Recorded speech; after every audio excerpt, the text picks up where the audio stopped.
Então, vocês não eram crianças, não tinham nascido durante a ditadura, mas nós vivíamos, eu pelo menos vivia, o clima que a gente vivia era muito complicado. Nós éramos todos de esquerda e o governo era de direita. Era uma divisão. O governo era de direita, todos nós somos de esquerda. Quando a ditadura acabou, começamos a descobrir que esse pessoal que se achava de esquerda, na verdade, tinha uma boa parte que tinha aderido à ditadura, a ditadura tinha feito as delas. Então, essa luta, essa separação de direita e esquerda, ela continuou diante daquela massa que se parecia um horizonte. Nessa época, 81, 82, que começou a abertura, nasceu também aqui o pioneirismo da Maria do Sul, da educação matemática regular, e nessa época nós nos atrevemos a tentar constituir uma sociedade brasileira de educação matemática, que seria feita a partir dos professores. Ela seria uma associação de professores, que eventualmente se transformaria em pesquisadores, mas era um movimento de base. Era um movimento de base. E nós conseguimos realizar essa façanha, fundar a Sociedade Brasileira de Educação Matemática em 88, O estatuto tinha sido discutido em várias reuniões pelo Brasil lá fora, e o estatuto foi lido e aclamado numa Assembleia de 300 pessoas, sem que ninguém dissesse uma vírgula acrescentada. Foi lido e aclamado. Isso eu nunca ouvi dizer que tivesse acontecido. Claro, nessa altura, dentro do próprio movimento de educação matemática, já tinha se instalado uma certa divisão. Havia pessoas que eram mais conservadoras, outras mais avançadas. Alguns diziam que tinha que ser uma sociedade de ensino de matemática, e nós achávamos que não, vai ser educação matemática. E esses foram os emblemas que nos dividiu e divide até hoje. Quando o INPA viu, nós já tínhamos fundado a associação. Não tiveram tempo de dizer não. Não tiveram tempo de, como na física, atrelar o movimento de educação na física ao... A Sociedade Brasileira de Física. Não, ou seja, nós nos antecipamos. Eles levaram uns 10 anos para reagir e reagiram com o Prof. Mate. Se assustaram, né? Levaram uns 10 anos para reagir. O seminário, quando eu cheguei aqui, a Tânia era algo de... Não, ainda não. Não era. Só depois. Entrou depois, não foi no ano seguinte. Então, eu tinha vindo da França, de pós-doc, e lá eu vi funcionar em Paris seminários de pesquisa de todos os professores. Quer dizer, eu estava numa área, que era a área de análise numérica, e havia, na grande Paris, 3 ou 4 seminários semanais de exposições de gente que trabalhava na análise numérica. Inclusive, onde eu estava, na Escola Politécnica, nós tínhamos lá um seminário. Nesse seminário, em geral, ou era alguém de fora convidado, ou um próprio professor do programa que explicou alguma coisa, mas na maioria das vezes alguém estava fazendo pesquisa com esses professores e que expunham. Então eu digo, olha, é preciso fazer alguma coisa semelhante aqui, já que nós temos uma massa crítica respeitável com a educação matemática regular. Vamos fazer um seminário. Como fazer isso? É claro, naquele tempo eu não sabia que você não pode botar uma módulo V8 500 HP com Volkswagen, porque não funciona. Eu quis fazer o seminário, achei que tinha que ser feito. Insisti, teve adeptos, teve gente que achou bom, vamos fazer, teve gente que não gostou. O professor do programa que disse, aluno não tem que falar porque não tem nada a dizer. Nós dissemos, não, aluno vai falar. Então nós temos 4 modalidades. Professor convidado, professor do programa, aluno e, eventualmente, um professor visitante que tivesse presente. E se toda semana você tinha um panfletinho distribuído e tal. Os professores não marcavam atividade nessa hora de 2 às 4, não mais do que 4 horas, para não cansar e não ficar uma parte do seminário se opondo à outra e uma desvalorizando a outra. Era junto de 2 às 4, todos, professores e alunos. Houve no início uma resistência a partir dessa fratura que eu já expliquei. Quando terminou a ditadura, a fratura se transformou toda aquela massa que era de esquerda começou a se dividir. E tinha conservadores e liberais dentro dessa massa. E essa parte conservadora se opôs ao seminário. Uma parte dos alunos aderiu por respeito à hierarquia dos professores e tentaram, inclusive, boicotar o seminário. Os alunos ficavam reunidos lá na salinha durante o seminário. De vez em quando mandavam um patrulhar para ver quem é que estava nessa sala, tinha uma janela, patrulhar para ver quem estava assistindo o seminário. Mas, com o tempo, nós vencemos, os alunos vieram outros alunos e o seminário se instituiu.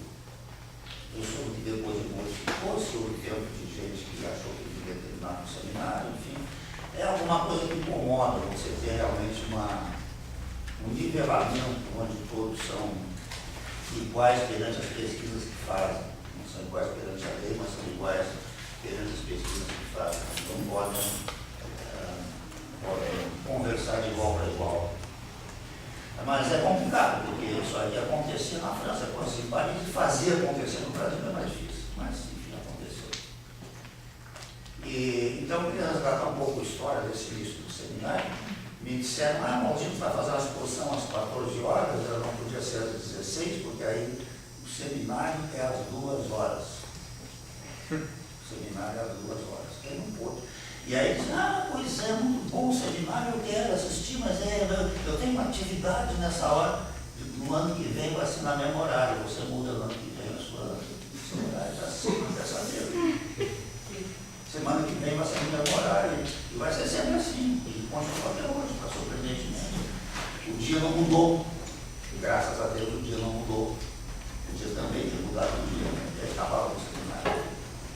Aí troca hoje para pegar o fulano, troca amanhã para pegar o Beltrano, quando é o seminário, tá dia do mês que vem, não, acabou.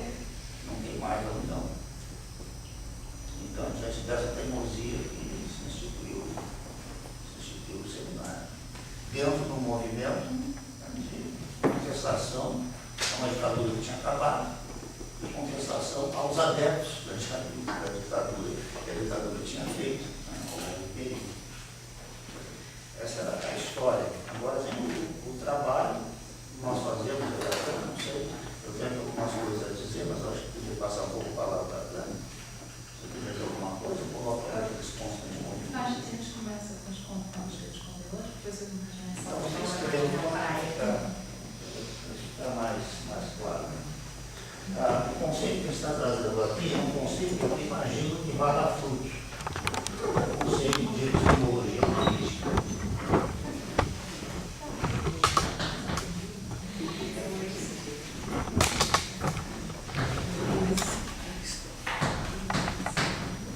Saudade de escrever no quadro de giz.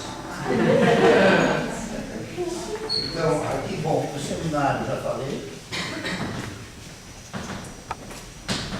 A construção da IBEM, a pós-graduação do quadro, já foi. Agora, o trabalho que nós estamos desenvolvendo a partir dessa nossa estada no quadro, porque veja, a minha formação é matemática, eu convivi no nível das áreas, convivi com os matemáticos lá na estratosfera, eu fiz doutorado, eu tive que fazer no nível deles. Quando eu voltei para o Brasil da França, eu disse, espera um pouquinho, eu falando aqui português, explicando, já expliquei 2 vezes, entendeu? Ficava lá, descia do tabulário, escuta, mas o que você entendeu? Desci do tabulário, e quando você, como matemático, cientista, você desce do tabulário para ouvir o aluno, você se transforma em educador matemático e não tem como voltar. Você desce do tabulário para ver o que o aluno está dizendo, é definitivo. Então, aconteceu isso. Quando eu voltei para a França, e vi logo claro, essa atitude de educador matemático se consolidou. Eu comecei a aprender a ser educador matemático ao tempo. Mas aí nós conseguimos consubstanciar o nosso trabalho em torno de certos pontos importantes. Um deles é o seguinte: o objeto, logo nisso, discussões com Pedro Ponte, com João Pedro da Ponte,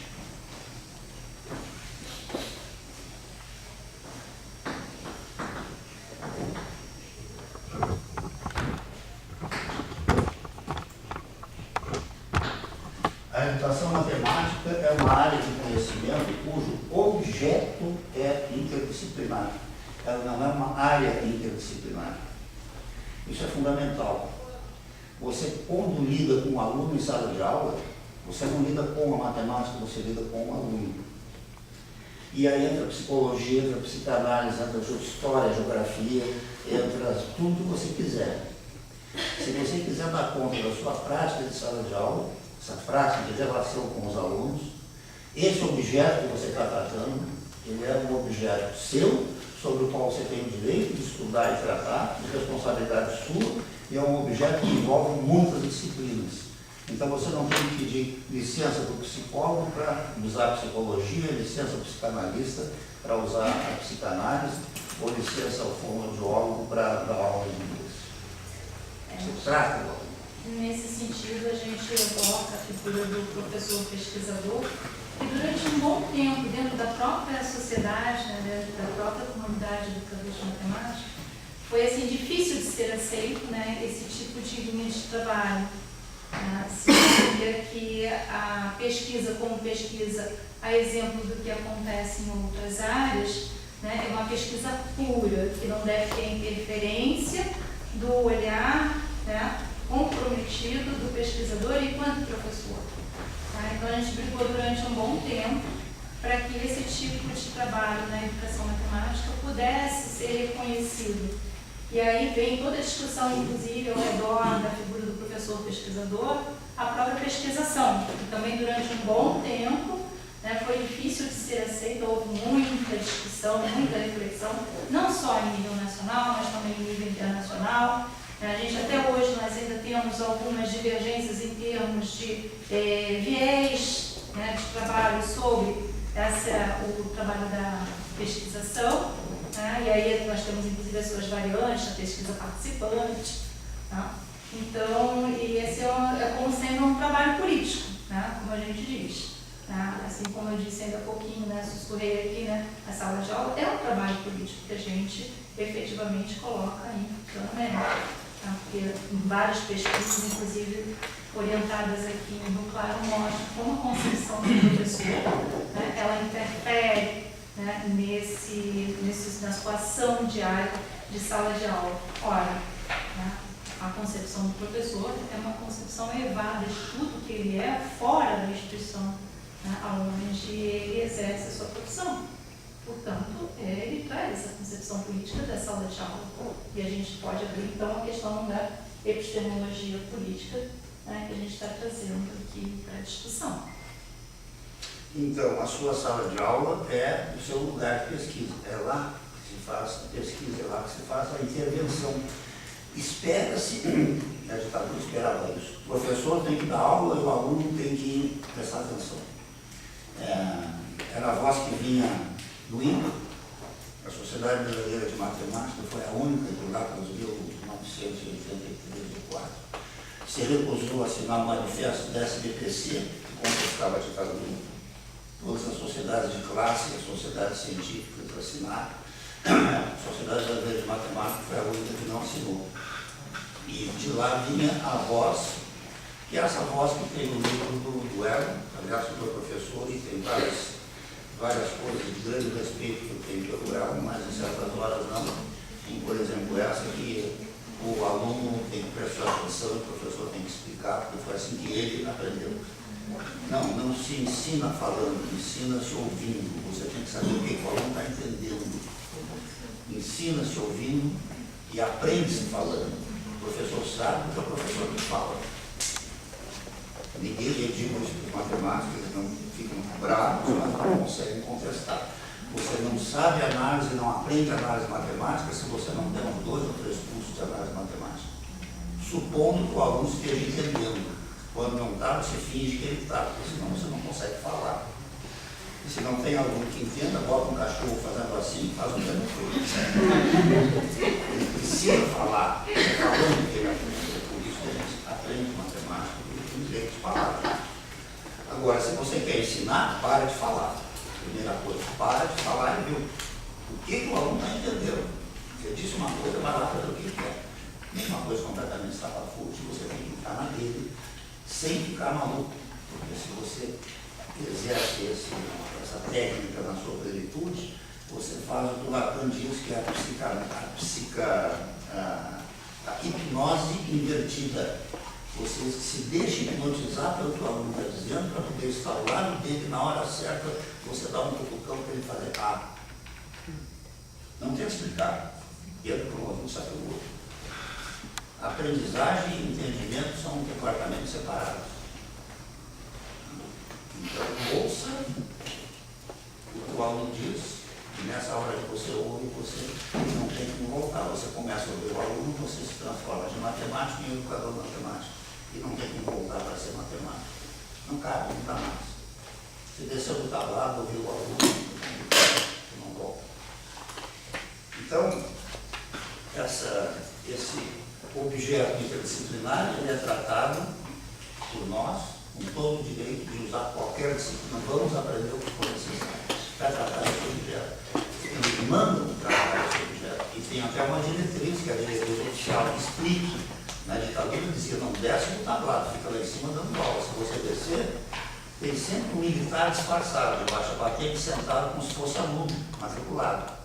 Tinha. Todas as salas de aula tinham um militar disfarçado de aluno, sabendo se o professor não estava saindo fora. Isso agora está na moda de novo, né? Estava só tem escola sem partido, está voltando. Mas tinha. Ainda não chegou o tempo do militar.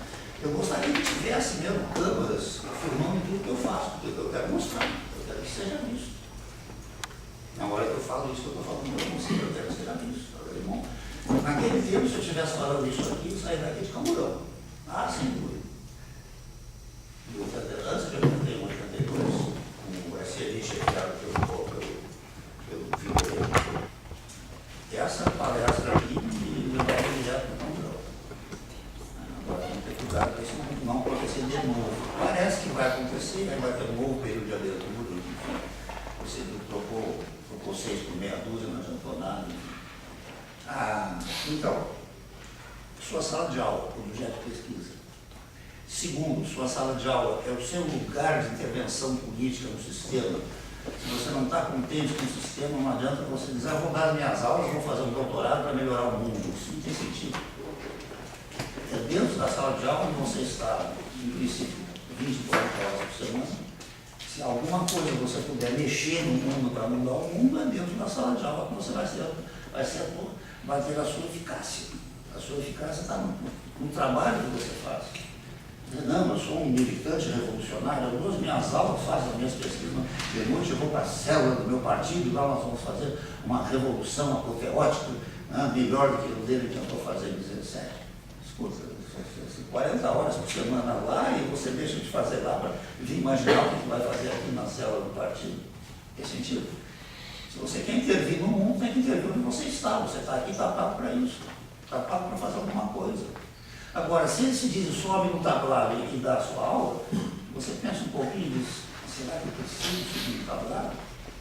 Se eu não subir, será que eu saio de Camburão? Não perco emprego. Então, por que eu estou no tablado? Desce.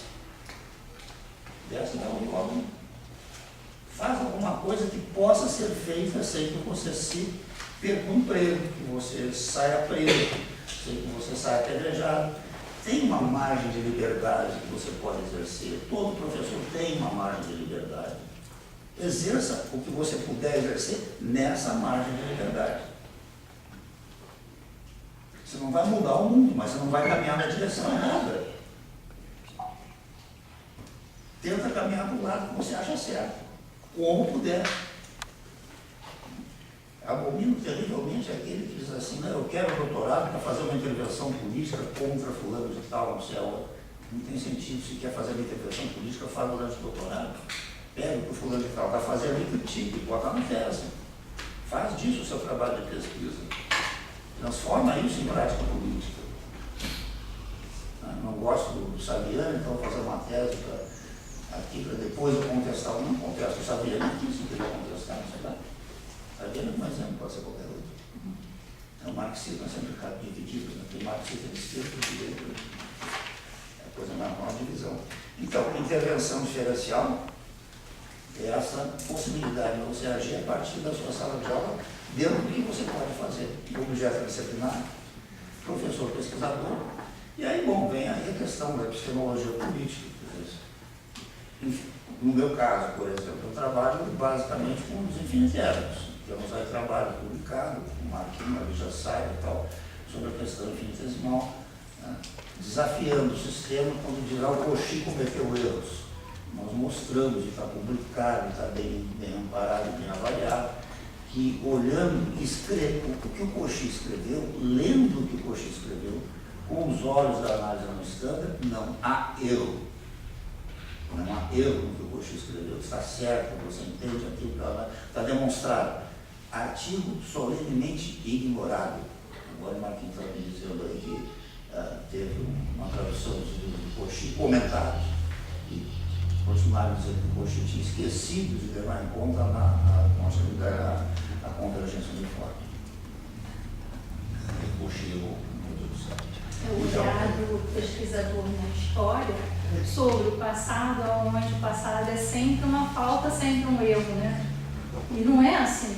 Quer dizer, certamente, né, um pesquisador como esse em história, daqui a 100 anos, olhará para o que nós produzimos e dirá a mesma coisa se seguir esta linha. Tá? Ou seja, estávamos em falta nesse momento, erramos, tá? Cometemos erros naquilo que propusemos, naquilo que desenvolvemos em termos de conhecimento, produzimos em termos de conhecimento.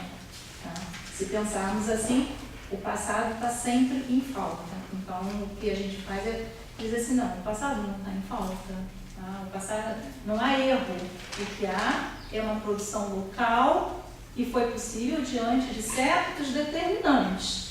Determinantes não só relativos ao próprio conhecimento, mas também político, psicológico, epistemológico. Né? Então, a gente tem que dar esse tratamento ao que é produzido na época. Enfim, a gente não terá tempo de discutir a questão dos infinitésimos, mas só antes de passar a palavra para a Tânia, só voltando ao início, eu gostaria muito que esse seminário voltasse a ser o que era, diante dessas ideias que foram colocadas, que eram umas ideias que sustentaram isso.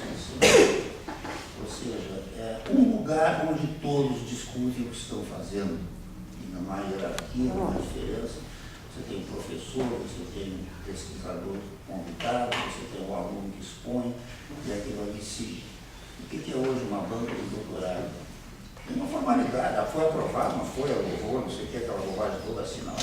Uma banca de doutorado é uma produção conjunta de 5 pessoas em torno de uma pessoa que resolveu na frente, que é o que defende, o que está defendendo a tese. Uma produção de 5 pessoas. É assim que tem que ser visto isso. É trágico quando você vê uma defesa de doutorado e olha para a plateia e diz, a banca e mais 2 pessoas, ou 3 pessoas.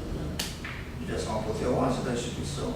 Está todo mundo junto para ver, olha, ele está fazendo aquilo, então não é. Estamos todos lá. Tem diferenças entre umas pesquisas e outras, mas em educação matemática não pensar que está fazendo uma coisa que eu não entendo. Matemática, sim, é tudo dividido em compartamentos. Cada um faz uma pesquisa, tem 10 pessoas no mundo que conseguem entender, mais ninguém. Mas a educação matemática não. Você faz uma pesquisa, o outro olha para mim, mas sim, eu sei o que você fez. Tem uma compreensão. Não preciso fazer uma coisa segregada. Nesse sentido, a gente, né, aqui em Rio Claro, exatamente esse ambiente. Porque eu sou cria daqui, né? No mestrado que eu fiz aqui, ele tem um orientador. Eu não vou orientador, já começou a escrever feito doido, eu também deixando. Não dava para orientar. Enfim, mas oficialmente é. Então, as defesas aqui, elas eram públicas, né? E a gente sempre tinha, né, todo mundo participando do momento da defesa do colega. Isso é importante. Primeiro, porque é um reconhecimento pelo trabalho. Tá? Segundo, é uma divulgação que a gente faz, é uma propagação desse trabalho, é uma abertura para que outras pessoas também possam dele usufruir. Tá? Então, o Rio Claro tinha essa tradição, né, de uma defesa, né, de mestrado, né, porque eu só tinha mestrado, depois ele se abriu doutorado, né, tinha essa tradição de um público inteiro participando, professores, alunos. Eu lembro que o Irineu, inclusive, estava presente, entre outros professores da minha defesa, assim como outras defesas também. Tá? Então, muito legal esse tipo de trabalho, porque a gente mostra que é uma comunidade forte, fortalecida por aquilo que ela se propôs a produzir. Né? Que não é meramente, né, como a gente sempre dizia, né, Maria? Não são apenas as teses e dissertações que ficarão nas prateleiras, mas elas serão lidas e relidas e comentadas e servirão de apoio para trabalhos futuros. Então, isso é uma intervenção política na própria comunidade de educação matemática, porque é assim que a comunidade internacionalmente também se comporta. Vocês estarem trazendo a questão da intervenção política e até colocarem lá epistemologia política. E falar da política dentro da universidade. Eu gostaria que isso fosse debatido, explicitado, o entendimento dessa política. Porque não é uma política partidária. Então, há uma diferença grande entre a militância política e o que se faz em sala de aula, que é uma política. Acho que isso nós deveríamos discutir hoje em dia. Quando nós chegamos aqui, a gente tinha ideia, o PT estava em alta, a gente tinha ideia, seria possível que um partido político, no caso seria o PT, incorporasse, né, uma proposta pedagógica. A gente pudesse dizer, eu faço assim na minha sala de aula, adoto essa pedagogia porque eu sou professor de tal partido. Brincadeira, isso nunca acontecia. Isso era um absurdo. Né? Mas a ideia seria essa, que os partidos políticos se envolvessem na pedagogia, porque aqui se faz política, aqui se leva para a direita ou para a esquerda sem a menor dúvida, queiramos ou não.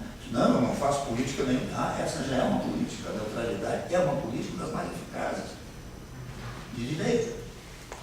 A neutralidade já é uma política das mais eficazes e de direita. Bonivente. Não tem neutralidade, assuma a posição. Não tem que se esconder na neutralidade, isso não existe. Não existe neutralidade política em nada que se faça.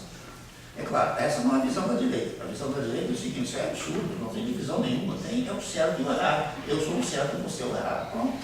A direita tem outra visão. Você acha que é só da direita? Você acha que essa visão é só da direita? Sim, né?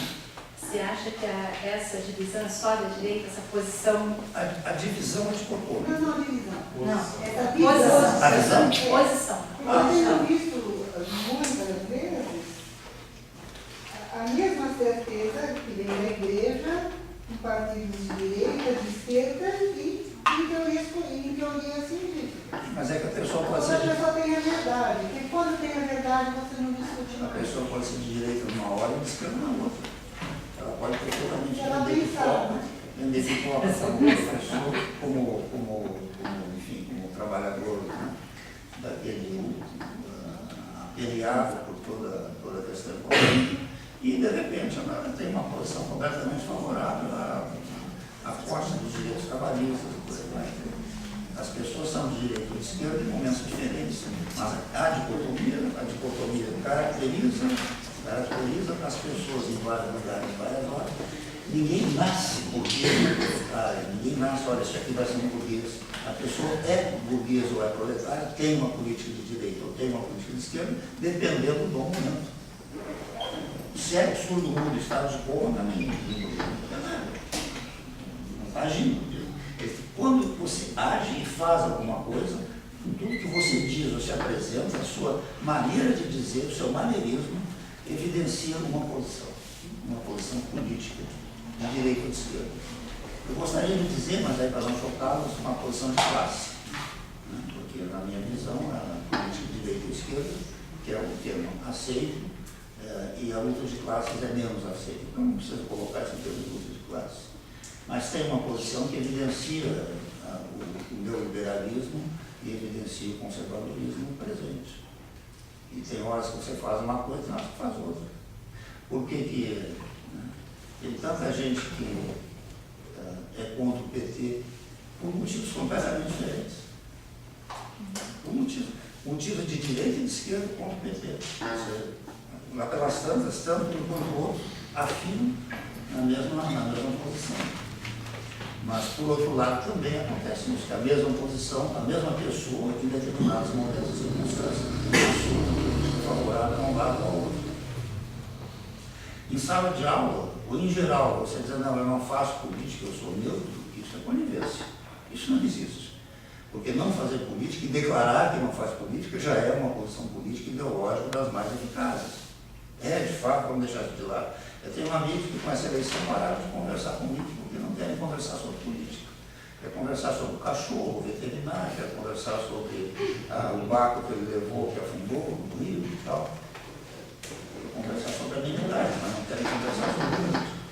Mas eu queria só fazer uma vez na fala da Maria.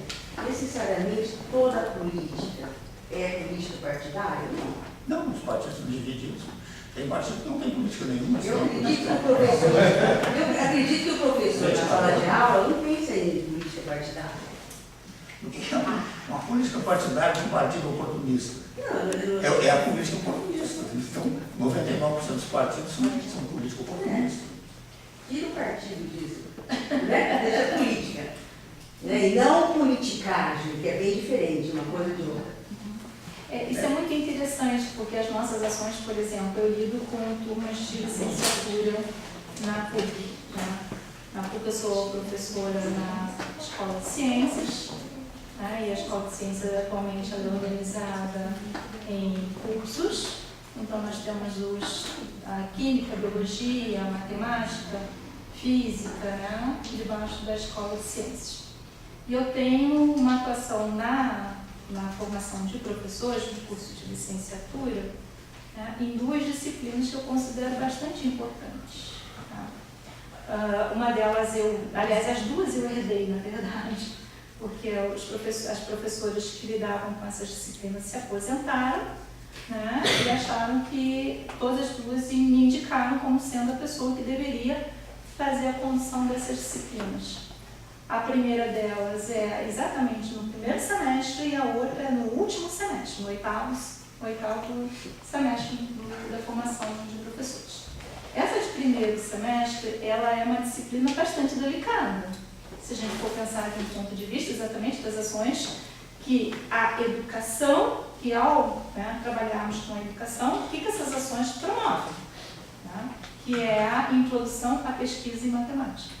Mas como? O que é? É tão inocente a gente falar em pesquisa em matemática. Tá?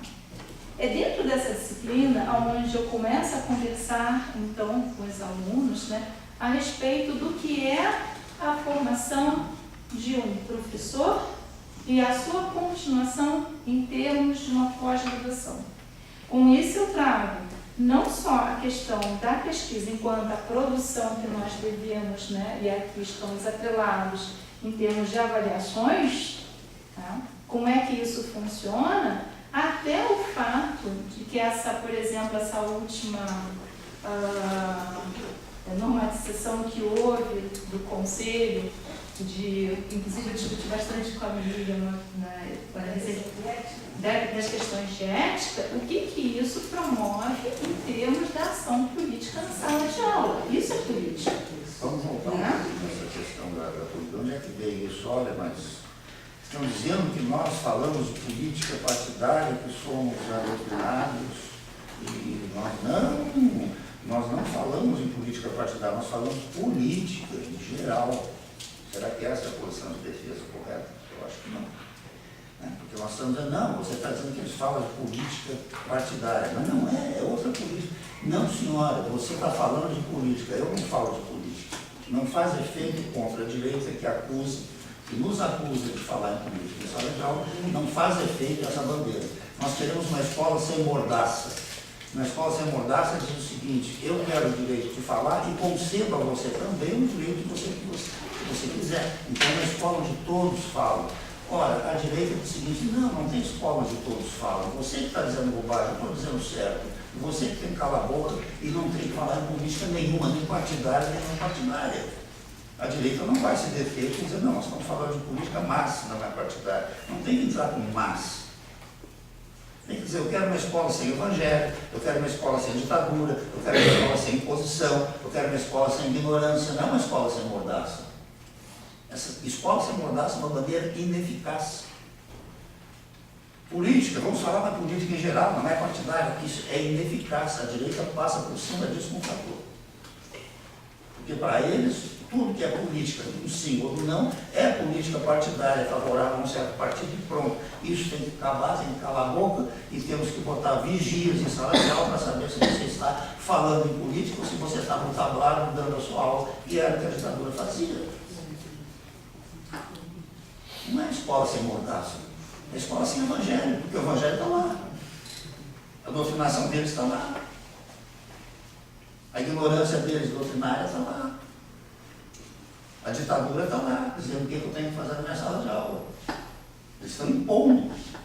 Nós temos que ter uma bandeira que se contrapõe à imposição e não que tente contemporizar. Vamos ter uma escola sem mordaça, onde todos possam falar. A direita acha graça disso.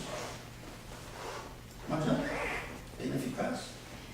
Como também vai para a rua ser contra o Bolsonaro. Escuta, contra quem? Está enaltecendo a figura. Você está colocando empada na azeitona dele, porque é ele que está sendo discutido. Você vai lá ser contra, mas não sabe o que é a favor. Seja a favor de uma coisa, de calcular um absurdo, mas apenas ser contra, isso não significa o efeito que se quer com essa contrariedade.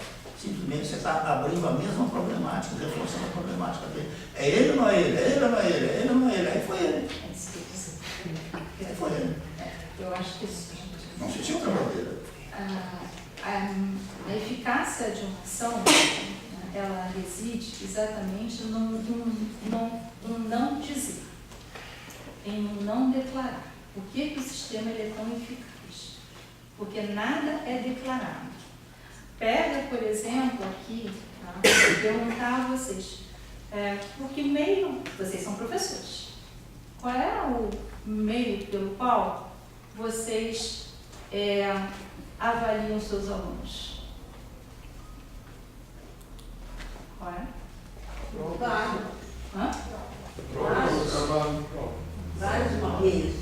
Vários meios, mas Qual? Isso. termina onde? E aí vai terminar aonde? Vai desembocar aonde?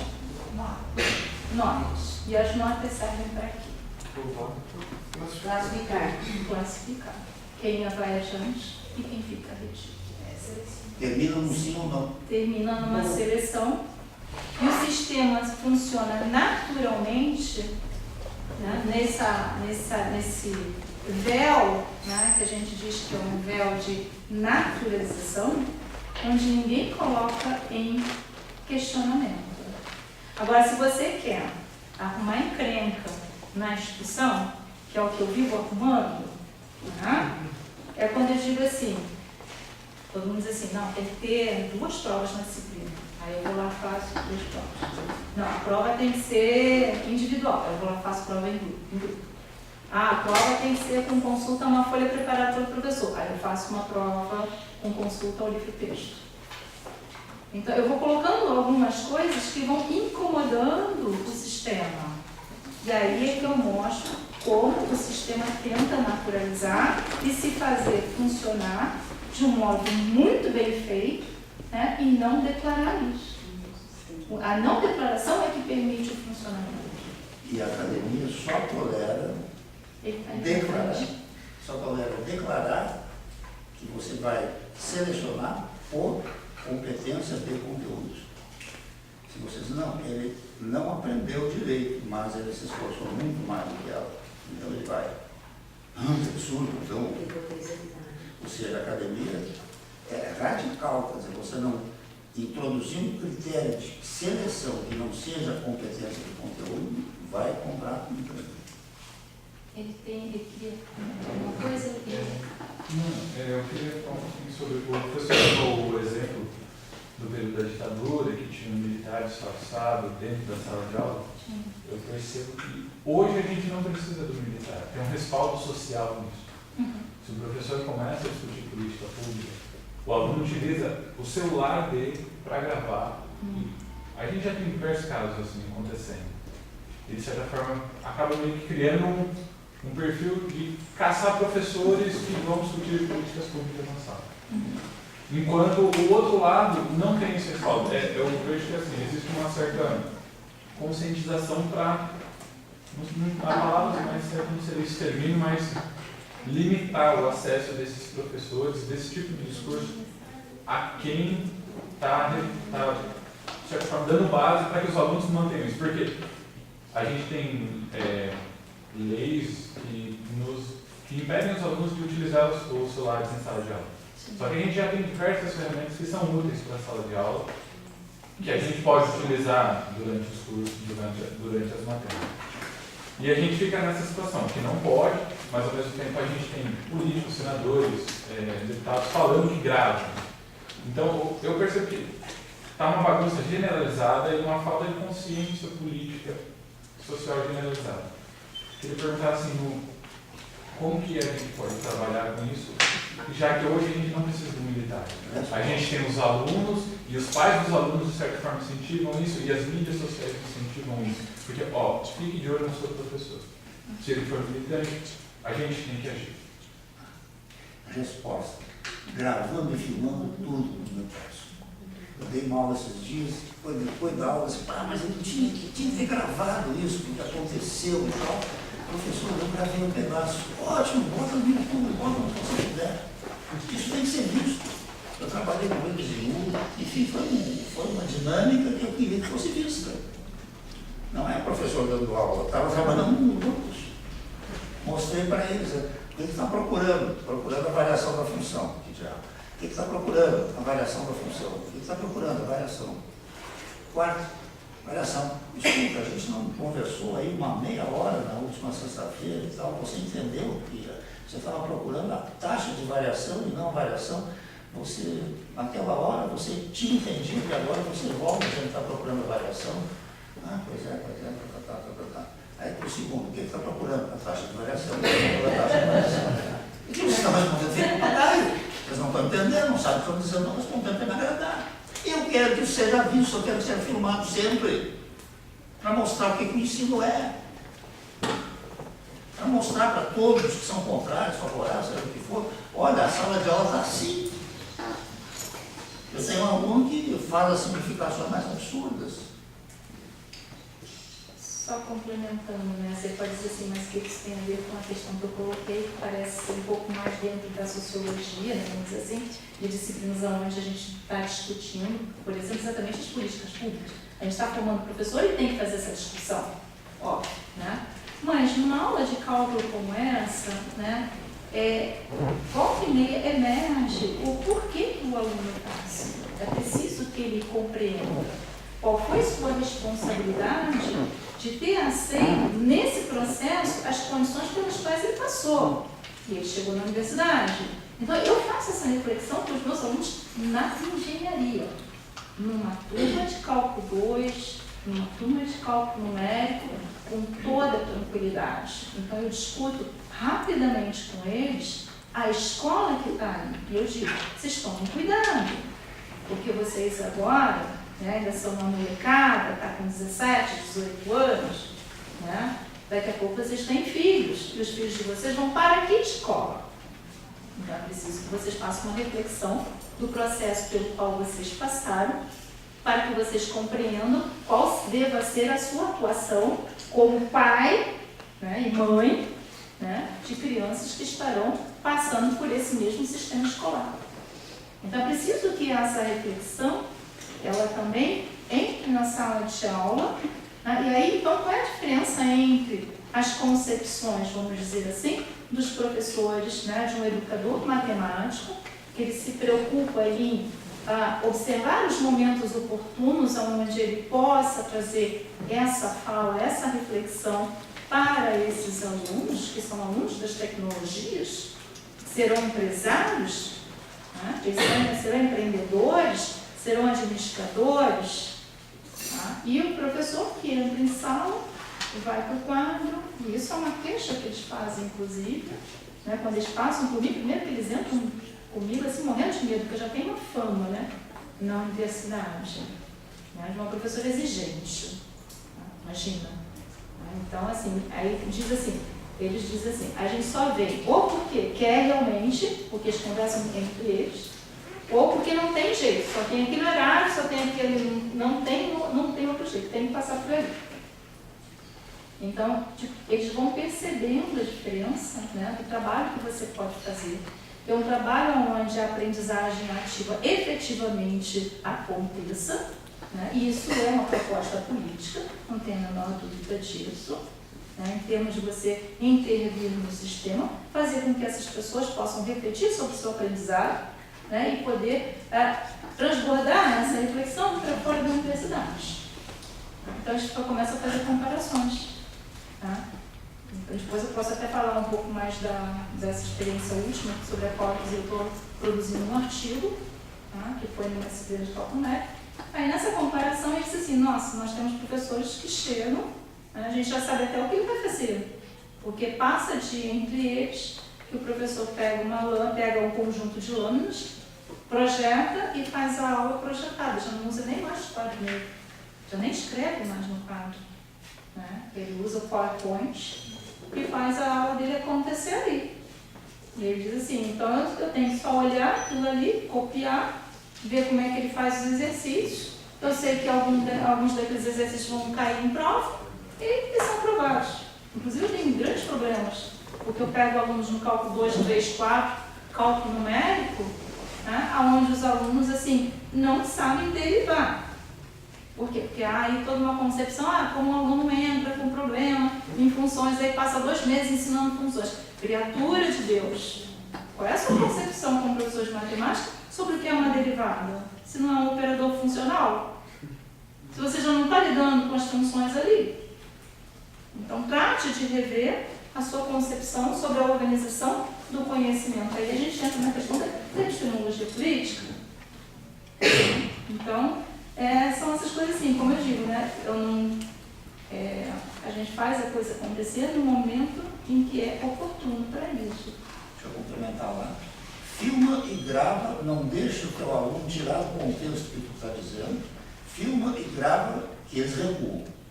Vamos filmar e gravar o que nós estamos fazendo, que é a nossa prática política dentro da sala de aula, através da pedagogia. Isso tem que ser visto. Eles é que não querem que seja, eles estão nos assustando, eles estão levando com as câmeras. Porque no momento que botar as câmeras, vai ficar evidente o que é o ensino. E são eles que não querem que se veja isso. E vem para essa escola de professor da metódica da educação, essas coisas que vem aí, da outras tantas coisas. São eles que não querem que se veja.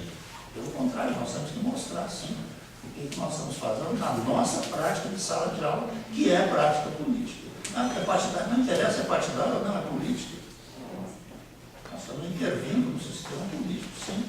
Nós não queremos que os alunos cheguem aqui do jeito que chegam, sem saber somar 2 números, sem saber, sem fazer comparações. A Patrícia está fazendo mestrado, eles não fazem comparações em período, claro.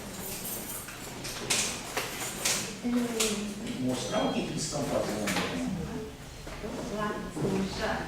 Mas não adianta falar, não, cara, só levantar, não só está. A lista da encontro, o Marcelo Batata sugeriu isso. Vamos filmar que eles recuam. Está escrito lá. Outra coisa, assim como instituiu-se o seminário e achei isso funcionou de alguma maneira, funcionou mais bem do que mal, tanto que sobreviveu, que é o principal, sobreviveu, sei lá, 20 anos. Mais 30, 88? Credo. Só isso. Eu fiz todas as O GPA, que eu trabalhei com o Carleiro e a Tânia, ele sobreviveu 9 anos e depois ele terminou.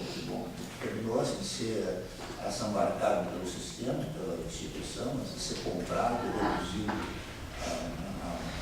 Antes de haver uma tentativa de diluição pela instituição do GPA, ele terminou. Aqui o seminário, apesar das tentativas de diluição, ele sobreviveu. Mas eu gostaria, e tento fazer isso, mas não consigo, que a lista das bens seja isso. Hoje, quem está me dizendo ali que teve uma dissertação de mestrado, fez uma citação. Cleiton. Ele fez uma citação na dissertação de mestrado dele, de alguma coisa que foi discutida na lista da SBEM, e botou lá, referências tal lista da SBEM. Por que todas as pessoas de educação matemática de Rio Claro do Brasil não participam da lista da Sociedade Brasileira de Educação Matemática? Lá pode-se discutir tudo. Eu não gosto de escrever aqui, cada um tem o seu motivo de não participar, mas é uma lástima. Poderia haver uma... Deixa eu fazer uma pergunta. Eu propus isso para alguém, não me lembro quando, fazemos um doutorado te orientando pela lista. Através da lista, a orientação será feita na lista pública. Por que não ser público? Ele tem que responder. Deixa eu fazer uma pergunta. Quantos aqui são filiados à Sociedade Brasileira de Educação Matemática? Claro que sim. Alguns ainda não sabem. Então,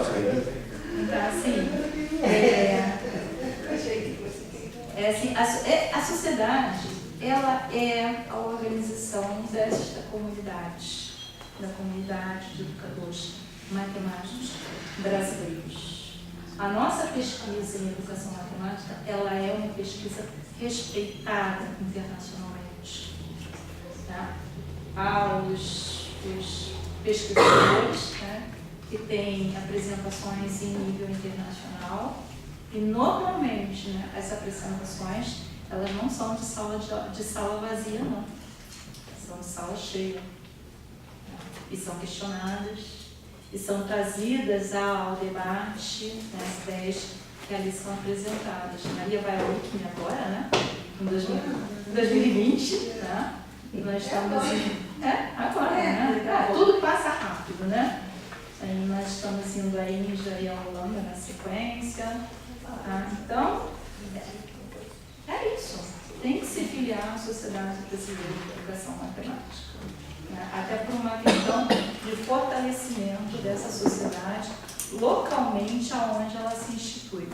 Eu e o Maurício somos lá do Rio Grande do Sul agora, né? Eu já passei pelo Rio de Janeiro, onde na época da fundação nós estávamos no Rio, e foi quando nós ajudamos, né, naquela época, essa parte, Maria, tá? Quando a gente então ajudou a fundar.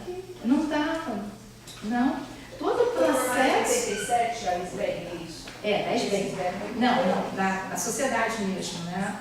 Quando foi em Maringá a sua instituição. Isso. Então a gente ainda estava no Rio de Janeiro. Eu me lembro assim de um dia, eu dava aula numa escola particular em Botafogo, trabalhava com crianças de 1ª a 4ª série, alfabetização matemática, tá? E que é assim, a melhor parte de se trabalhar em termos de ensino é com a criançada. Não tem outra coisa. O pessoal diz que é difícil, não é. Porque primeiro que eles são muito autênticos, né? Então já começa por aí. Então eu lembro que eu estava na aula, eu tinha terminado, corri para o Santos Dumont, peguei um voo, fui parar em Minas, onde ele já estava, porque ele já tinha ido antes, para a gente discutir o estatuto, a constituição do estatuto desta sociedade. A tamanha importância, passagem paga do meu bolso, porque eu acreditava na sociedade, na instituição da sociedade. Como quando a gente veio para cá, a gente acreditava nessa pós-graduação, que foi a pioneira no Brasil.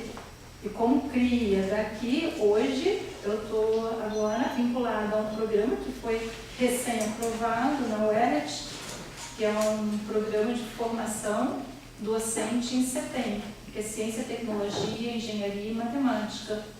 Então toda a minha formação, onde parte dela foi feita aqui, e o meu doutorado na USP me possibilitou, né, fazer um projeto, né, e a gente recebeu com muita alegria a sua aprovação esse ano.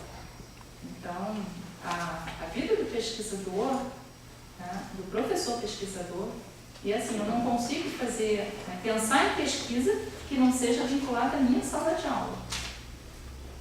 Então, é uma coisa assim que, e a minha trajetória, inclusive, ela me permitiu, né, chegar até aqui em razão das dificuldades que eu tive como aluna na graduação em matemática, na licenciatura, na FRJ, em 78, quando entrei, eu e a metade da torcida do Flamengo, né, para fazer, na época, análise de sistemas, que era o curso, né, top e da moda, né, que era quando a informática estava começando a entrar, né, em telas piniquins.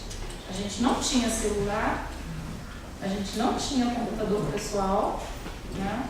Eu conto para os meus alunos e mostro para os meus alunos hoje, né, como era, porque a gente fazia um programa, em que a gente ia para a sala de perfuração, perfurava cartões, depois carregava, né, para os operadores faziam rodar, compilar. A gente perguntava quanto tempo? Daqui a umas 3, 4 horas você volta aqui. Cada enter era 3, 4 horas. Cada enter. Então, em 4 horas de retornar, tinha dado um tilt no programa. Então, traz de volta aquela listagem imensa com o programa que tinha sido impresso, se pedia para imprimir para a gente poder ver onde é que estava o erro lógico na programação.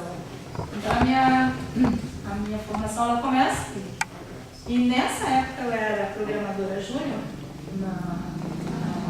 no núcleo de computação eletrônica, e lá nós recebíamos o pessoal da COP, que era o programa de pós-graduação em engenharia, um dos melhores que existe, né, no Brasil, em termos de formação do engenheiro. E nós éramos responsáveis por pegar o pessoal e apresentar uma linguagem básica que na época era o Fortran, né? Era a linguagem que todo mundo tinha que saber, né? Uma linguagem científica. E esses programadores júniores então ficavam escalados para dar aula de programação para esse pessoal que sequer sabia o que era um computador. Né? Muito bem. E aí foi que eu me apaixonei pela sala de aula. Eu fui com aquela ideia, né? Exposição, né? Organizei a minha aula, as minhas aulas eram super bem organizadas, logicamente perfeitos os problemas, as estruturas bem apresentadas, mas ninguém entendia nada. Eu falei assim, mas não é possível, eu estou falando português, está bem estruturado o problema, né? A solução está bem apresentada, como é que ninguém entende nada? E foi daí que eu comecei, pelo menos, a minha, né, inserção nessa área que hoje a gente chama de educação matemática. E aí eu desisti da área de análise de sistemas. Hoje eu tenho a tecnologia para o meu gosto particular, gosto de continuar programando, né? Tem disciplinas que eu boto uma molecada para fazer programação, digo, me manda o código, eu compilo, eu faço o esforço de checagem, né, para ver, né, os pontos aonde o programa está com problema e devolvo dizendo, olha, seu programa não passou. Então eu faço o processamento todo. Então eu gosto disso. Mas a minha paixão é a sala de aula, exatamente por conta dessa dificuldade que eu enfrentei como aluna, num certo momento, em que eu tive reprovações ao longo da formação, né, como todo mundo, eu entrei de salto alto na universidade, como a gente costumava dizer, porque eu nunca tinha sofrido nenhuma reprovação. Fiz vestibular 2 vezes, a primeira eu não pude cursar, porque eu não tinha o 3º ano e ainda não tinha 18 anos completos. Aí depois eu fiz novamente, passei novamente. Então eu entrei de São Paulo. Eu sou boa, eu sei tudo, né? Nossa, que tombaço. Tombaço. Tem uma colega nossa que diz assim, mas pelo menos você foi reprovada por um professor que ninguém contesta. Bom, tudo bem. Não sei se eu vou dizer vai caber aqui, mas eu vou dizer. Eu saí daqui em 2002, ainda era professor aqui, voluntário. Eu tive aposentado em 98, eu acho que 99. E fiquei como voluntário aqui uns 3 anos. Saí em 2002.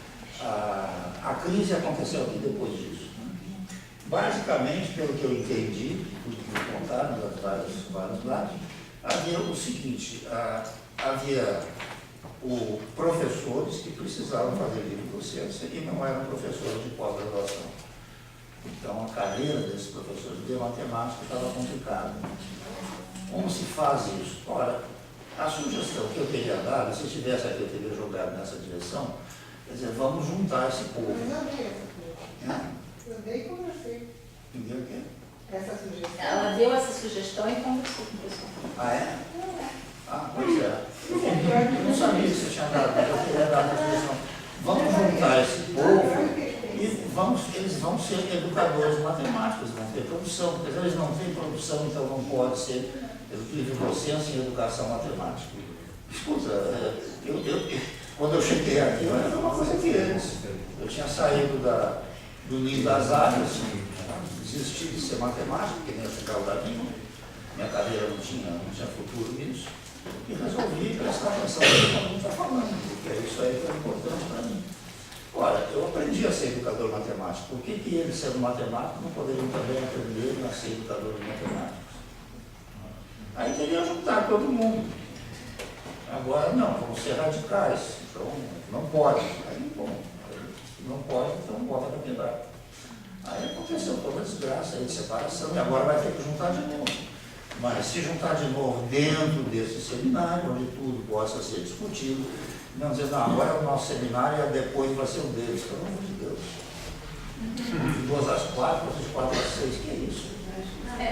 É muito interessante essa reflexão, porque nessa segunda disciplina a qual eu me referi, chamada Evolução do Pensamento Matemático, né, que ela tinha uma conotação muito de história da matemática, bem tipo assim, vamos começar com os gregos e vamos terminar na modernidade. Não, eu não faço assim, eu trabalho com temáticas.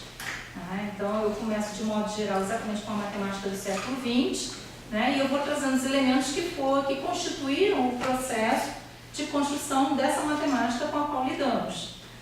E eu tenho alguns alunos, tá, que eles, na verdade, nós não temos curso de bacharelado em matemática na PUC. Tá? O nosso bacharelado lá, na verdade, é empresarial, tem um perfil bastante diferente. Tá? É um perfil mais ligado com o pessoal da escola de negócios, junto à economia, administração, um pouco do pessoal da matemática, bastante estatística e probabilidade, é presente nesse currículo de formação. Mas, enfim, então eu tenho alguns alunos que gostariam de fazer a matemática pura. Tá? Isso é muito interessante. Então, são alunos que eles passam para alguns professores e dizem assim, se sentem chateados porque eles não veem discussão matemática na sala de aula. E eu não me furto isso. Tá? Então, como professora na disciplina de evolução, o que eu faço? Eu pego os principais, o que eu considero que sejam problemas que marcaram histórico dentro da história da matemática, dentro desse processo de evolução do pensamento matemático, tá? E que deu, vamos dizer assim, uma discussão em termos da resolução desse problema e bota essa molecada para discutir em termos da matemática o que tem de matemática atrás desse problema. Então eles dizem assim, mas professora, a senhora é uma educadora de matemática com mais perfil de matemática do que educadora social. Não. Vocês não entenderam, então, o que é a formação de educador matemático e o que é a formação de matemática. O educador matemático, ele trabalha com matemática. Eu gosto, sim, da matemática. Só que a minha produção, em termos científicos, numa comunidade, eu não sou aquela que seria responsável pela produção do próximo grande teorema, ou da demonstração, ou da resolução do próximo grande problema matemático, né, que esteja em aberto. Não, eu não sou esse profissional. Eu sou o profissional que apreende o que tem em termos de produção matemática e como é que eu vou fazer o que os franceses gostam de dizer, né, de colocar em termos teóricos, que é a transposição didática. Como é que eu vou trabalhar, trazer isso para a minha sala de aula? Então, aí sim, eu sou essa profissional. Então, a formação do educador matemático, ele tem que estar preparado para lidar com essas questões de compreender a epistemologia da sua disciplina, para compreender como organizá-la dentro da sala de aula. Então, ao invés de você fazer uma linearização, né, de conteúdos, tá? Quem é que é professora de cálculo aqui? Tem? Professora de cálculo? Marlinha, Como é que você faz na... Como é que você faz? Como é seu nome? Fabiana? Como é que você começa a sua aula de cálculo? Eu trabalho como engenheiro, eu sou professora de licenciatura. Então, no início do ano você está pedindo, né? Como é que você começa seu curso de cálculo? Então, começa com a revisão de funções, mas já discutindo alguns pontos complicados das funções, dá para começar a discutir assim. Aí você passa para limite? Isso, a organização tradicional. Então, assim, não, é bem isso mesmo. Eu acho que assim, a gente vai aprendendo a se desconstruir. Primeira coisa, a gente tem que aprender a se ver diante da problemática da sala de aula. A gente precisa se desconstruir como professor. Para então também aprender a desconstruir ou romper com essa linearidade. Porque a gente, quando trabalha, né, com as grandes problemáticas em termos do pensamento, né, da evolução do pensamento matemático, a gente vê que não há uma linearização ao longo dessa produção. A gente vê que ao longo dessa produção, coube sim, em determinados momentos, fazer uma organização que tornou linear, que tornou sequencial essa produção. Então a gente tem que aprender a desconstruir essa produção em termos da sala de aula, porque o nosso aluno, ele não é linear. E nós também não somos lineares. Né? No fundo, não somos assim. Mas que é mais fácil fazer esses trabalhos, com certeza. Só mais ele vai falar. Eu digo assim, todo livro de cálculo é muito bom, desde que você passa na guilhotina e embaralha as páginas. Ótimo. Eu, na verdade, estou escutando e adoro escutar vocês, né? Todas as oportunidades que a gente tem. Na verdade, no meu entendimento aqui, assim, há sempre um posicionamento político. Seja ele neutro, seja ele ativo de alguma forma. Mais esquerda, mais direita, se isso for a definição correta ou não. Bem, quando se fala de um posicionamento do que ocorreu aqui, por exemplo, também é um posicionamento político, no momento que eu acredito que ensinar é aquela forma de eu falar e o aluno escutar. E que o aluno escuta assim e aprende assim porque eu aprendi assim. Acredita-se nisso. Da mesma forma que me preocupa hoje, são essas vários um senso comum criado para determinadas coisas, e se toma aquilo como uma verdade absoluta, o que Bourdieu poderia dizer que eram hábitos, né?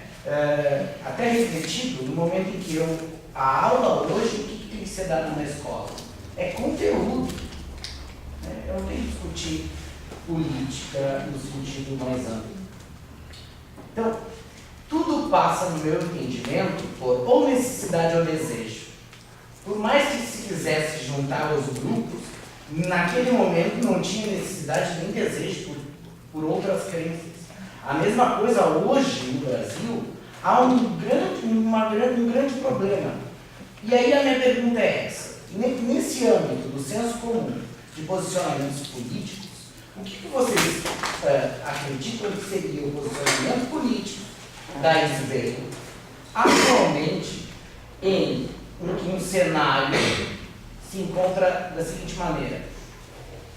Universidade, o brasileiro tem mania de ensino superior. Vamos tirar o dinheiro do ensino superior. Vamos cortar a pesquisa. Pelo menos é o que se divulga. Se vai acontecer, a gente não sabe. Agora, ano que vem, essa diretoria da SBEM muda. Né? E agora? Que posicionamento político vocês tomariam se vocês fossem ou entrassem na diretoria da SBEM amanhã? O seu discurso completo diz assim: que posicionamento político partidário você tomaria? É isso que você está perguntando. Eu acredito que você colocou tudo, porque até agora nós temos dito o que é o posicionamento político na sala de aula a partir do conteúdo. Ou seja, você entra no conteúdo e não sai do conteúdo e faz política o tempo todo. Agora você, não, espera um pouquinho. Você falou do PT ou não falou do PT? Espera aí, então não entendeu nada. Estou dizendo outra coisa. Eu acho Você quer que eu diga se eu tenho um posicionamento político partidário? Eu acho isso importante. O partido que me apoia, que não me apoia, mas eu tenho um posicionamento político na sala de aula. Se o partido me apoiar, tudo bem. Se não me apoiar, não é comigo. Eu acho isso importante. Para mim, eu acho que isso tem que ser bastante destacado. nós estamos na sala de aula trabalhando com conteúdo. E ao trabalhar com conteúdo, se nós abrirmos a questão toda do que esse conteúdo significa, como que ele foi constituído, que ambientes, o que ele está trazendo, nós estamos fazendo política. Sim.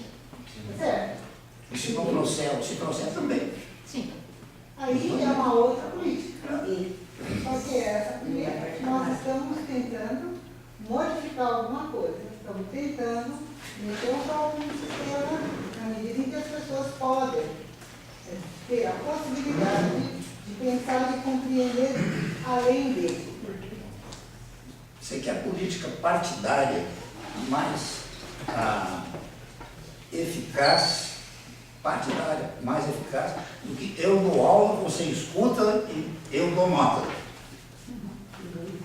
Você quer política partidária mais eficaz do que isso? Eu não falo de política, eu dou aula e faço a seleção dos meus alunos por um critério de conteúdo. Pode ser que não tenha um partido político dizendo isso, mas isso agrada muito bem a certos partidos políticos. Agrada. Isso é uma política das mais eficazes, das mais dominadoras, das mais repressivas, das mais execráveis que se possa imaginar contra o ser humano. Eu entendo só para terminar, então, a minha questão com relação ao que o Maurício colocou. Eu entendo a questão que o Maurício colocou, porque eu olho o outro lado, que é o da sociedade e da sua participação nesse contexto. Porque, inegavelmente, a sociedade ela tem que ter uma responsabilidade com relação às políticas públicas e educacionais em termos da matemática. E a gente vem num debate, inclusive, por causa da aprovação, né, agora dos não é mais parâmetros da BNCC. Então, a gente tem que intervir. Né? Como fazer? Olha, Maurício, você já foi lá da sociedade, né? No Rio Grande do Sul. Eu estou agora na direção da sociedade no Rio Grande do Sul e realmente a gente está tentando pensar em como se posicionar, no caso, no próprio Rio Grande do Sul, frente agora, que a gente ainda não sabe quem vai ser o secretário, não sei se já definiram, não sabemos, né, quem vai ser o secretário. Pois é, no Rio Grande do Sul, quem se elegeu foi o PSDB, né? E a gente ainda não sabe quem é o secretário de educação, quem que vai assumir. Mas a gente sabe que em algum momento a gente vai ter que sentar com esse povo, porque assim, é um problema seríssimo quando a gente organiza, por exemplo, o EGEM, né, lá no Rio Grande do Sul, e que a gente bate as portas, né, da Secretaria de Educação para negociar a liberação dos professores com relação à sua participação. Porque se as férias dos professores estão em capacitação, se é durante a aula, ele está em aula. Então, independente do período, a gente tem que bater sempre as portas, né, da Secretaria para negociar essa participação do professor. Tanto que agora a gente está revendo o próximo EGEM, quando, em que época que a gente vai, diz que a gente quer sentar já para a secretaria, né, para dizer assim, olha, a gente vai tentar então nas férias dos professores, mas eles não podem estar em capacitação. Deixa que a gente trabalha o EGEM como sendo uma capacitação. Então essa é uma proposta que a gente vai levar para a secretaria. Tá? Então, eu entendo a pergunta do Maurício nesse sentido. Tá? Então, essa seria, assim, estamos em fervilhar de ideias, pelo menos na regional, que é onde eu tenho uma participação, né, mais, vamos dizer assim, mais de perto. Em nível nacional, a gente só fica ali na lista da SBREM, né? Eu converso um pouco com o pessoal, mas a gente não tem, assim, uma clareza de posicionamento nesse momento, pelo menos é assim que eu vejo.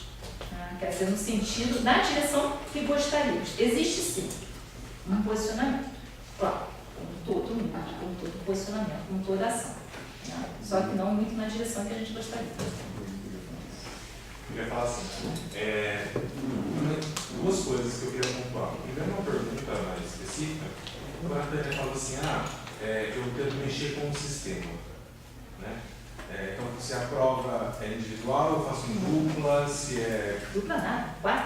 Em duplas. Primeiro, fico feliz de saber que eu não sou o único que pensa assim, é bom ouvir o eco da nossa prática, então as pessoas fazem isso, ok? Mas eu pergunto assim, quando você faz isso, você verbaliza para o seu aluno, olha, eu estou fazendo isso porque me pediram para fazer individual e eu não quero trabalhar com isso. Então, é uma postura política minha de ser contra o sistema. Ou, na verdade, assim, nós estamos também agindo quase por osmose, querendo que o aluno entenda por osmose que a posição política é diferente, causando ações como, por exemplo, você é mais matemático do que educador matemática. Então, às vezes, você não verbaliza isso por acreditar que o aluno não precisa saber certas práticas políticas internas do sistema, ou você faz questão de falar, olha, o Estado manda fazer tal coisa e eu faço outra, ok?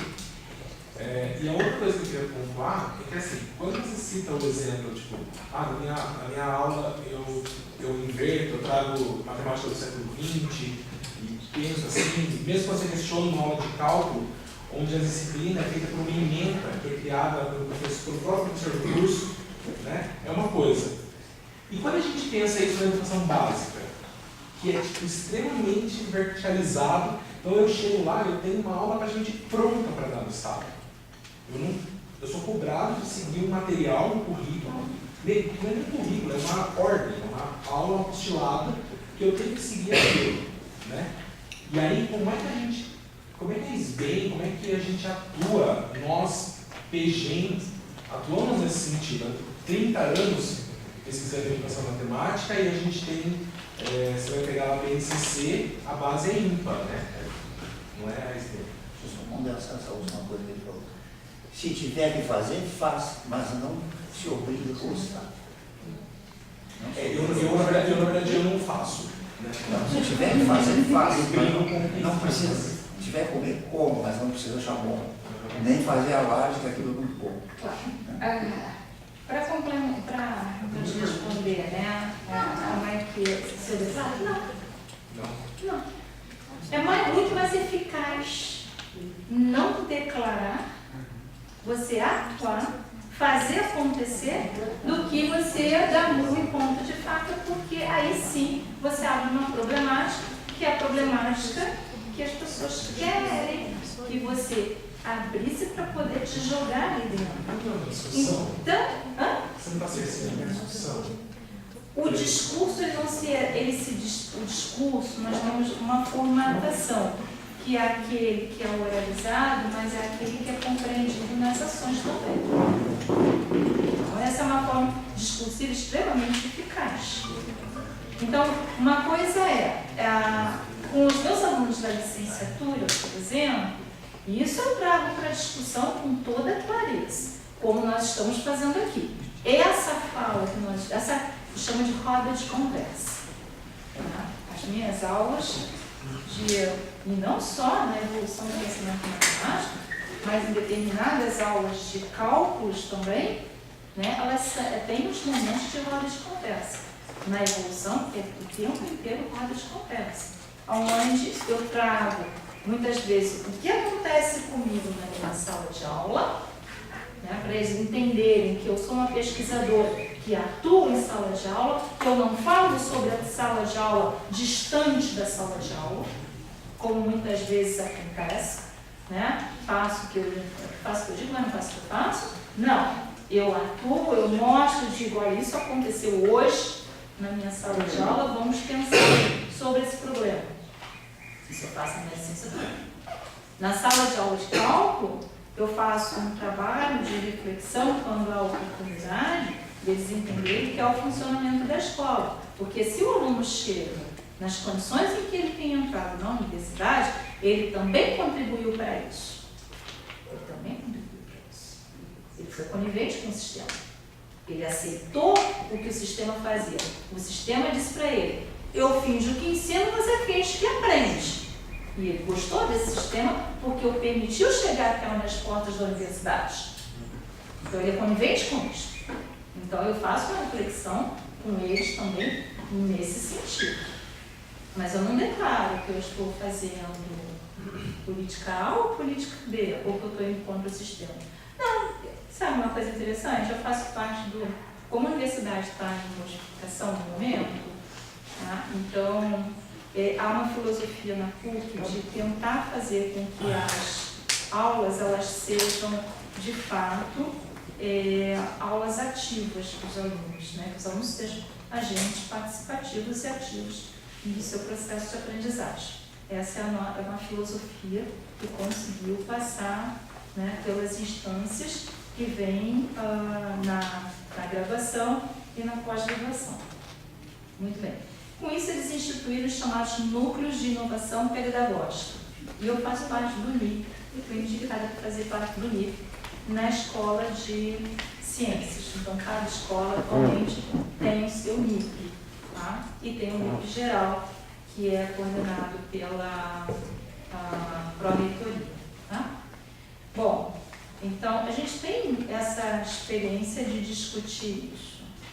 Tá? E eu estou tendo a oportunidade, e eu ainda ouço de alguns colegas, né? Assim, não, isso aqui não é uma escola, então a gente tinha que agir tudo igual.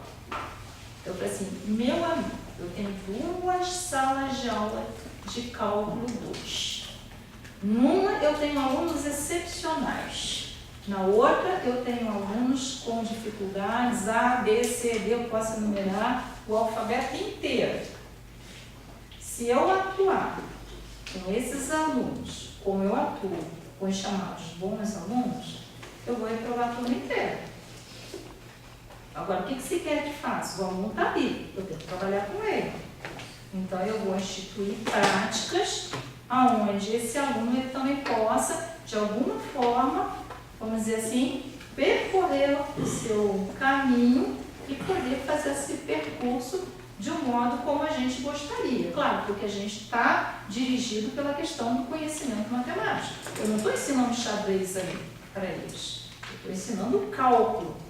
Tá? Bom, mas aí eu posso fazer modificações, que são as chamadas modificações, micromodificações no sistema. Ao que eu me referi de abalar o sistema é por micromodificações.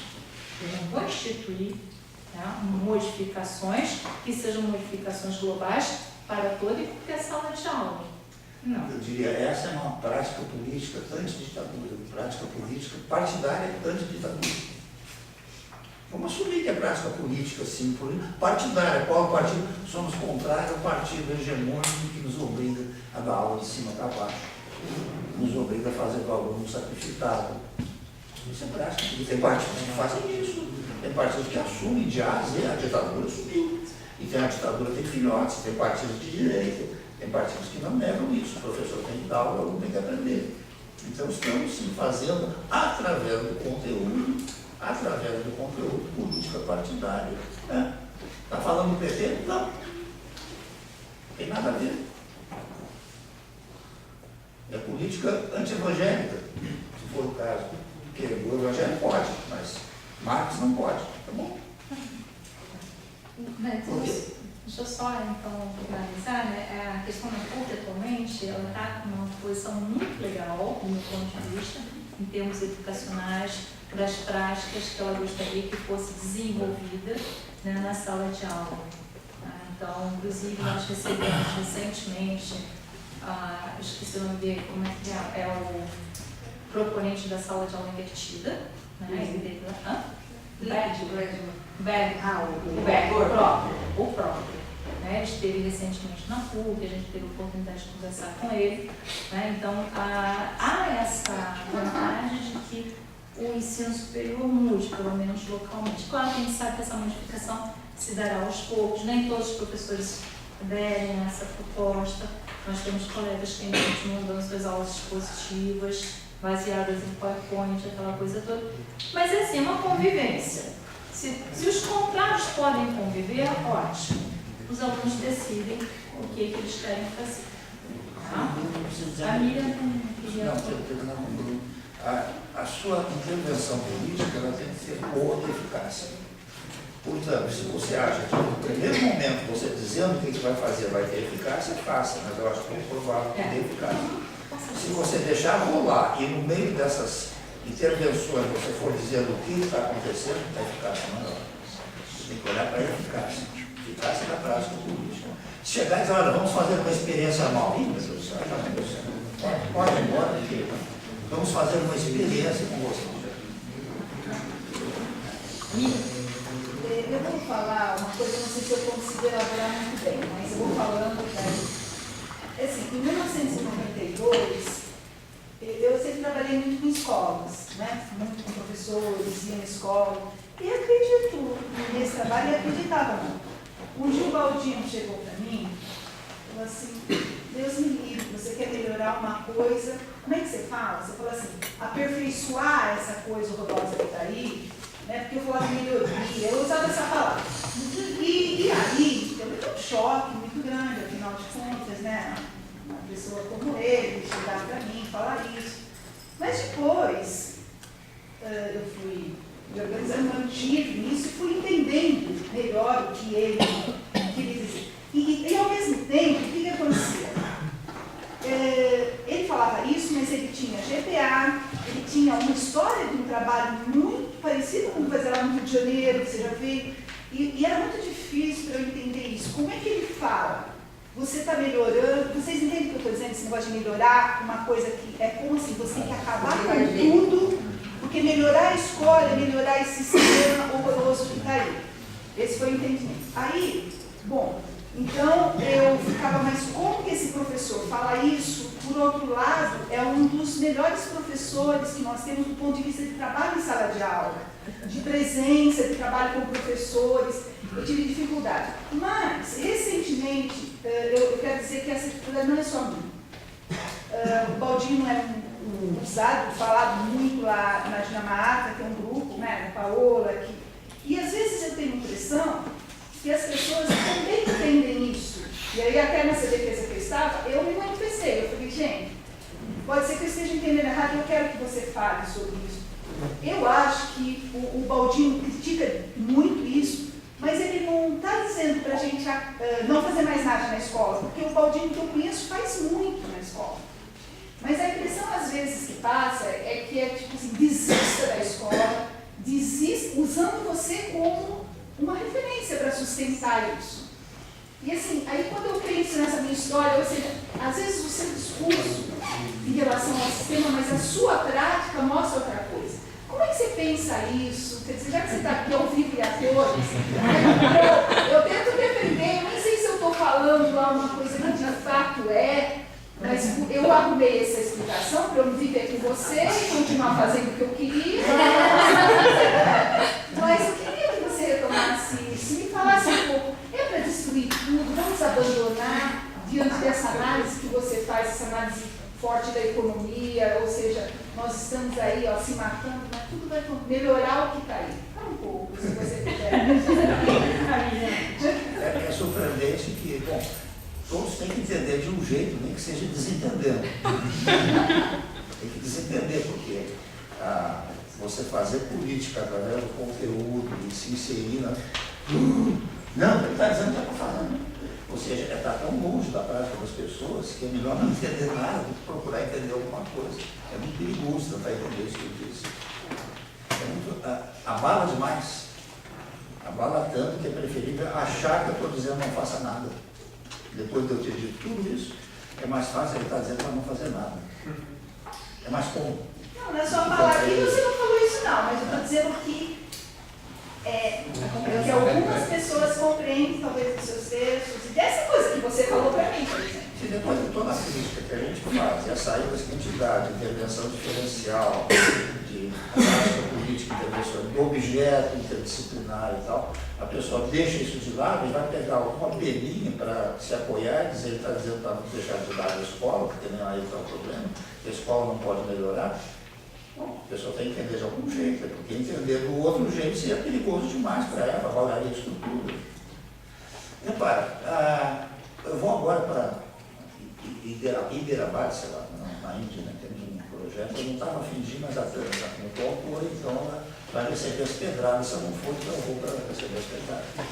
Mas a questão é a seguinte, escuta, está fazendo educação matemática, fazendo tese, melhorar, ensinar, a questão do gênero, a questão dos oprimidos, a questão da raça, a educação matemática, então vamos lá, volta dos gregos e faz, e volta, e pega as coisas antigas, bota um nome novo, faz um livro, faz educação matemática. Escuta, apareceu na jogada o Trump, apareceu o Bolsonaro, apareceu Marine Le Pen, apareceu o Macron, e a educação matemática vai continuar fazendo tudo isso sempre.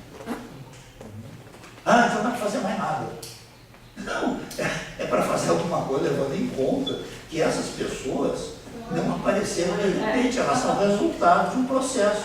Você vai continuar agindo assim, na permissão de fazer essa educação matemática? Eles falam assim, não tem mais dinheiro, acabou o dinheiro, então acabou o dinheiro para vocês. É isso que vai acontecer. Se a gente não tomar uma outra providência de levar a educação matemática numa outra direção.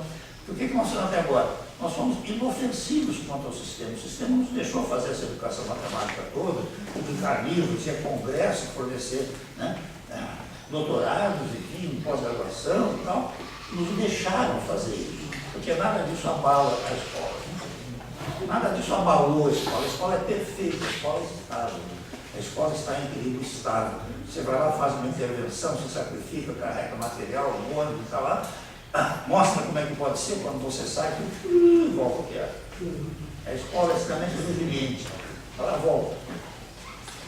Então, toda essa educação matemática até agora foi permitida. Nos permitiram fazer isso. Quando faltar dinheiro, eles vão perguntar o que você produz. E vai, eu produzo uma força de trabalho qualificada, eles vão se empregar e vão ter um emprego.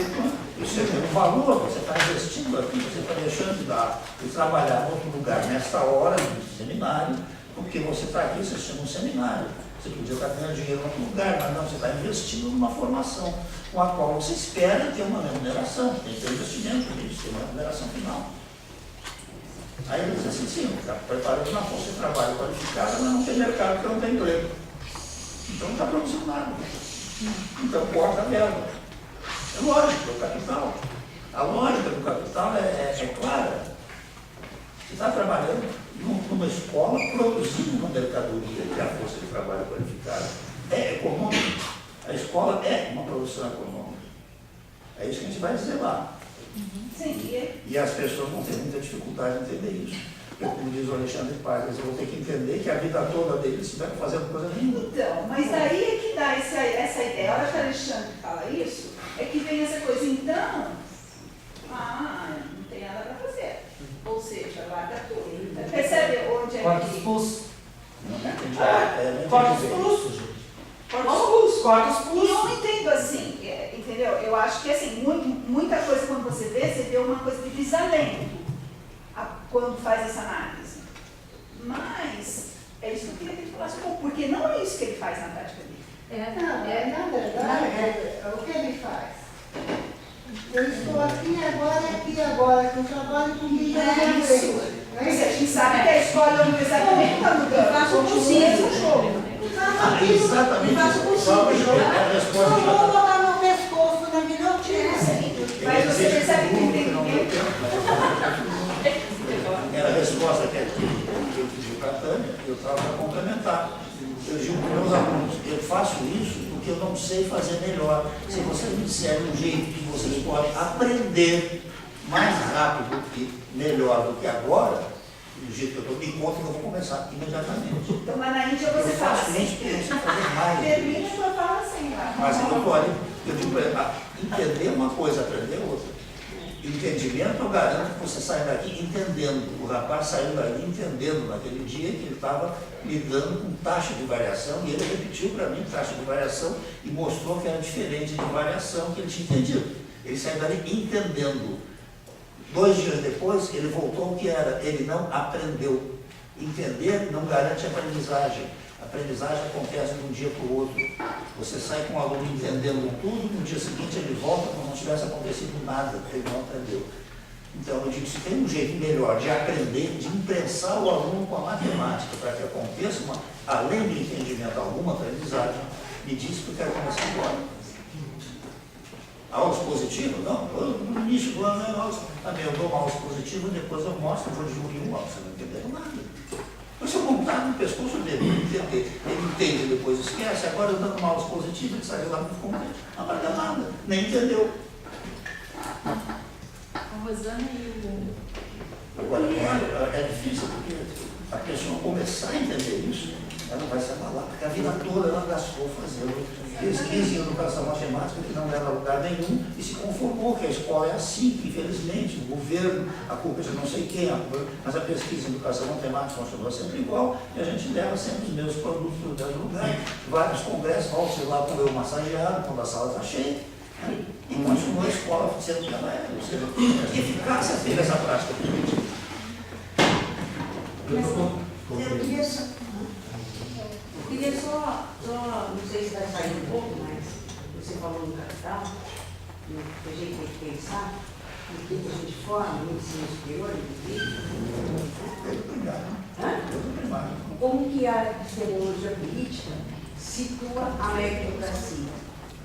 E com os rumos das universidades, sendo universidades públicas, com a tendência de ser privatizada, como é que nós vamos ser professores, pesquisadores e fazer tudo isso que a gente não ouviu e comunga dessas ideias e assim por diante, são pontos de reflexão desse debate aqui também. Né? A meritocracia